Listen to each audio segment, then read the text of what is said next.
Napoleon Bonaparte was born on August 15, 1769, on the island of Corsica, which had recently transitioned from Italian to French rule.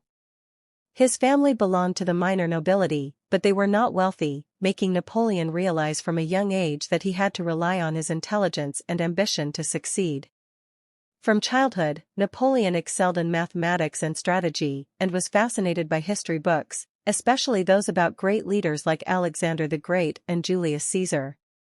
This passion led him to enroll in the military academy in Paris at a young age, where he quickly proved his worth and graduated as an artillery officer. When the French Revolution broke out in 1789, France found itself in turmoil. The monarchy was overthrown, the country was divided between rival factions, and wars erupted with European nations seeking to crush the revolution.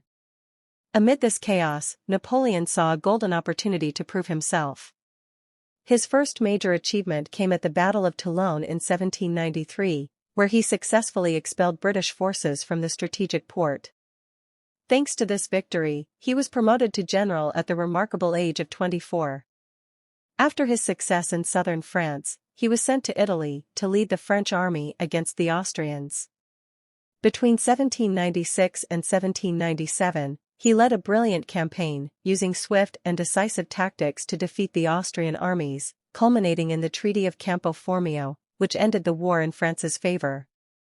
Despite his success in Italy, Napoleon knew that Britain remained France's primary enemy. Instead of confronting the British Navy directly, he decided to strike at their colonies in the east, leading the Egyptian campaign in 1798. He won the Battle of the Pyramids against the Mamluks, but suffered a major defeat at the Battle of Aboukir Bay at the hands of Admiral Nelson, leaving him stranded in Egypt. However, Napoleon was not one to accept defeat easily. After failing to secure control of the Middle East, he secretly returned to France in 1799, finding the country in political turmoil. Seizing the opportunity, he led the coup of 18 Brumaire, taking power and becoming first consul, granting him nearly unlimited authority. In 1804, Napoleon decided that he no longer needed republican titles and declared himself Emperor of France.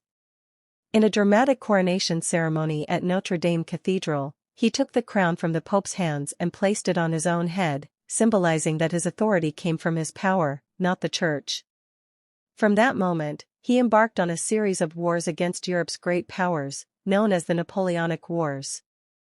Some of his greatest victories included the Battle of Austerlitz in 1805, where he crushed Russian and Austrian forces in one of history's greatest battles, the Battle of Jena Auerstedt in 1806, where he defeated the Prussian army, securing dominance over Western Europe, and the Battle of Friedland in 1807, forcing Russia to sign the Treaty of Tilsit, making the Russian Tsar his ally. By 1810, Napoleon ruled an empire stretching from Spain to Poland and had married Marie-Louise, the daughter of the Austrian emperor, to strengthen his legitimacy among Europe's royal families.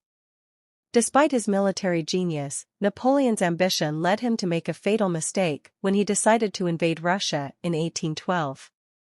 He entered Moscow with an army of 600,000 soldiers, only to find the city burned to the ground due to the Russian scorched earth strategy.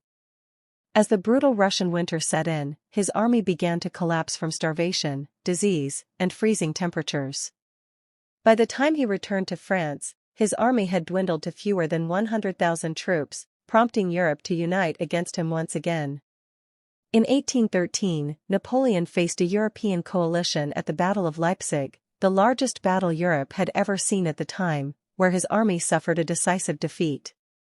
By 1814, the Allies had entered Paris, forcing Napoleon to abdicate the throne and sending him into exile on the Mediterranean island of Elba. Napoleon, however, refused to surrender. In March 1815, he escaped from Elba and returned to France, where he was greeted with enthusiasm by the people. He quickly rebuilt his army in what became known as the 100 Days. But this time, Europe was fully prepared for him. On June 18, 1815, he fought the Battle of Waterloo against the British forces led by the Duke of Wellington and the Prussian forces under Blücher. Although he came close to victory, tactical mistakes and the late arrival of the Prussians led to his final defeat.